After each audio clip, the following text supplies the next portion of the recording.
नमस्कार दोस्तों, मैं दिनेश परमार अपने YouTube चैनल दिनेश परमार में आपका बहुत बहुत स्वागत करता हूं। मैंने इसके पहले आपको सिंपल पास्ट टेंस के विषय में जानकारी दी थी, जिसको हम लोग पास्ट इंडेफिनिट टेंस भी बोलते हैं। और उसमें मैंने आपको बताया था कि जो सिंपल पास्ट टेंस होता है उसके जो हिंदी के सेंटेंस होते हैं उनके अंत में आ, ई, ए, सका, सकी, सके आदि शब्द आते हैं। और जो काम होता है इस वाक्यों में, सेंटेंस में, वो बीते समय में होना पाया जाता है। और उसमें फिर मैंने आपको अफर्मेटिव सेंटेंसेस यानी कि पॉजिटिव सेंटेंसेस कैसे बनाए जाते हैं उसके विषय में जानकारी दी थी, जो Dinesh S Parmar YouTube channel पर आप देख सकते हैं। आज सिंपल पास्ट टेंस में मैं निगेटिव सेंटेंसेस कैसे बनाए जाते हैं उसके विषय में जानकारी आपको देने जा रहा हूँ। तो वीडियो को स्टार्ट करते हैं।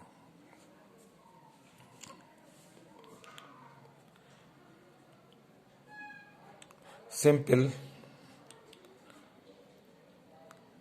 पास्ट टेंस, ठीक है। Negative sentences,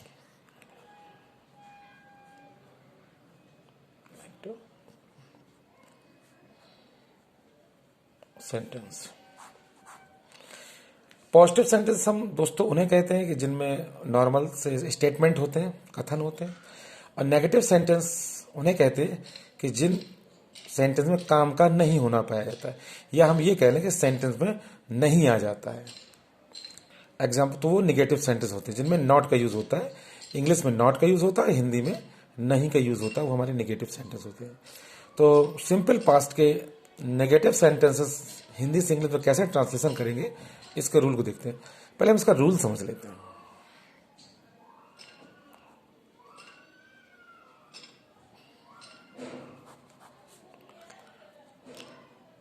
subject plus did not, यानी कि मैं आपको ये बता रहा हूं कि अगर पास्ट, सिंपल पास्ट में नहीं सेंटेंस आ रहा और नहीं का मैं इंग्लिश बनाने उसके लिए डिड नॉट का यूज करते हैं। फिर मैंने यहां पे लिखा एमवी, फर्स्ट फॉर्म।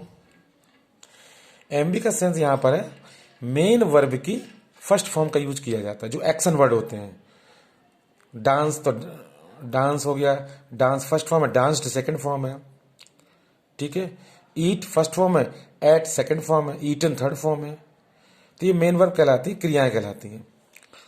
उसके बाद फिर ऑब्जेक्ट, उसके बाद मैंने लिखा है OW यानी कि अदर वर्ड। अदर वर्ड का सेंस है in the classroom, on the table जैसे वर्ड्स का हम लोग यूज करते हैं। तो अब एक निगेटिव सेंटेंस में लिखता हूं, उसके द्वारा हम समझेंगे। एग्जाम्पल,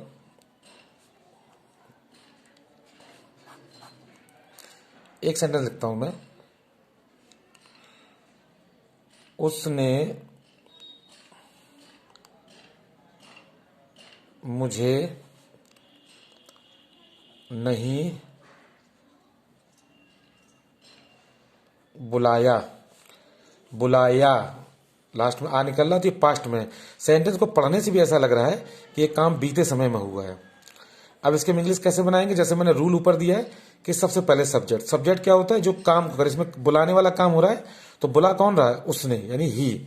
सबसे पहले सब्जेक्ट इंग्लिश ही लगाएंगे हम लोग, ही। उसके बाद क्या लिखा हुआ? Did not. नहीं के लिए डिड नॉट, तो हम लोग डिड नॉट का यूज कर देंगे।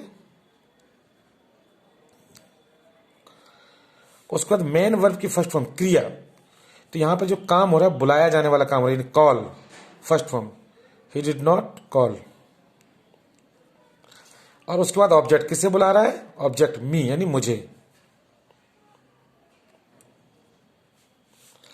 तो ये हो गया ही डिड नॉट कॉल मी, उसने मुझे नहीं बुलाया। सेकेंड एग्जाम्पल से समझते हैं।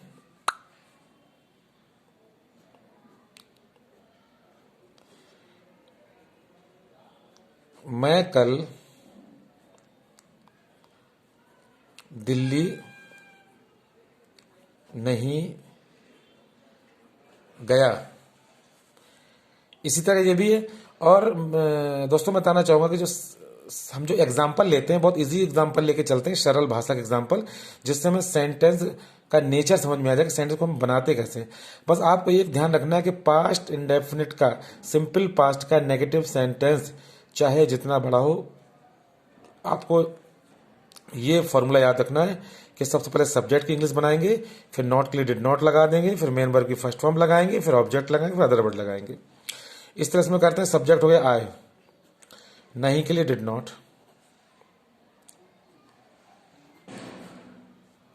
और दिल्ली अब जाने की, I did not go to Delhi. और बीते समय की बात हो रही है, तो बीता हुआ कल होता है उसको हम बोलते हैं यस्टरडे।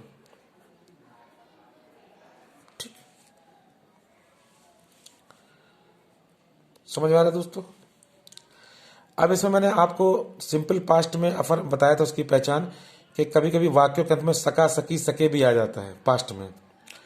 तो उसके लिए रूल होता है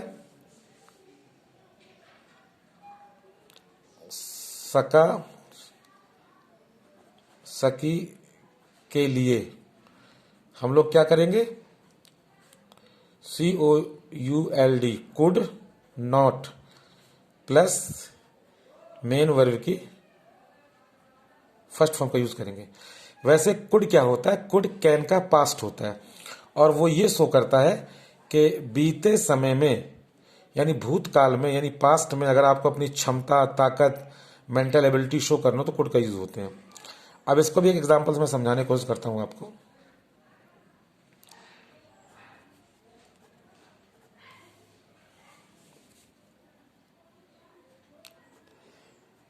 मैं भाग नहीं सका।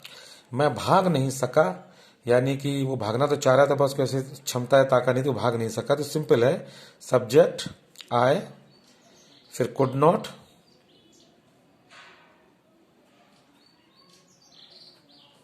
और उसके बाद रन, बन गया आई कुड नॉट रन।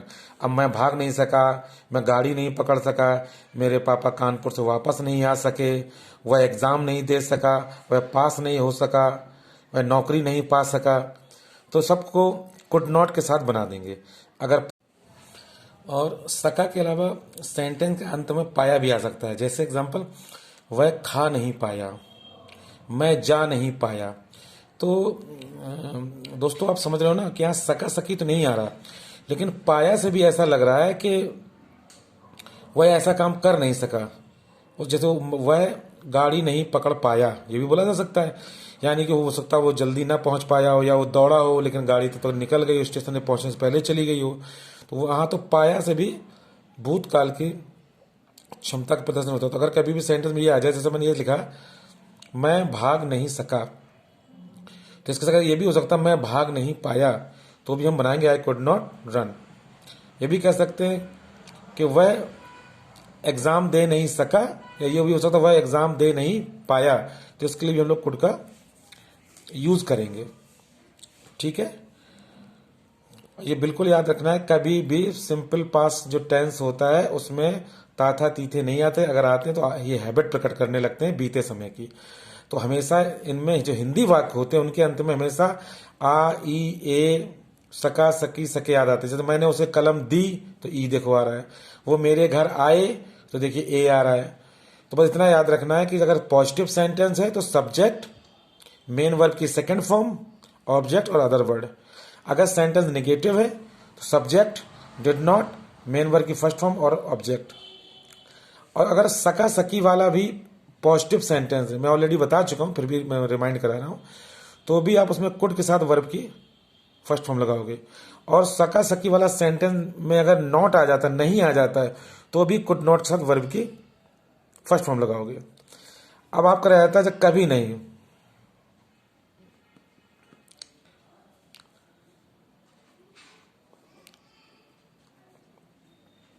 मैं वहां कभी नहीं गया, तो आई और कभी नहीं के लिए हम यूज करेंगे never. I never went there, मैं वहां कभी नहीं गया। तो दोस्तों, अगर आप मेरे दोनों वीडियो देखेंगे तो मैंने बहुत इजी और सिंपल तरीके से इन सारी चीज़ों को बताने की कोशिश की है।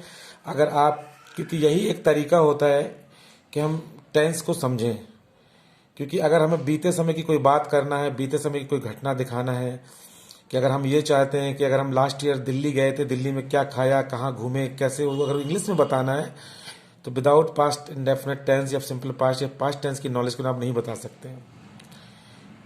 तो दोस्तों, मेरा ये प्रयास कैसे लगा आप कमेंट्स के माध्यम से बताइए, और ज़्यादा से ज़्यादा वीडियो को शेयर करिए जिससे लोगों को इसको फ़ायदा और बेनिफिट मिले। थैंक यू, समय देने के लिए बहुत बहुत धन्यवाद।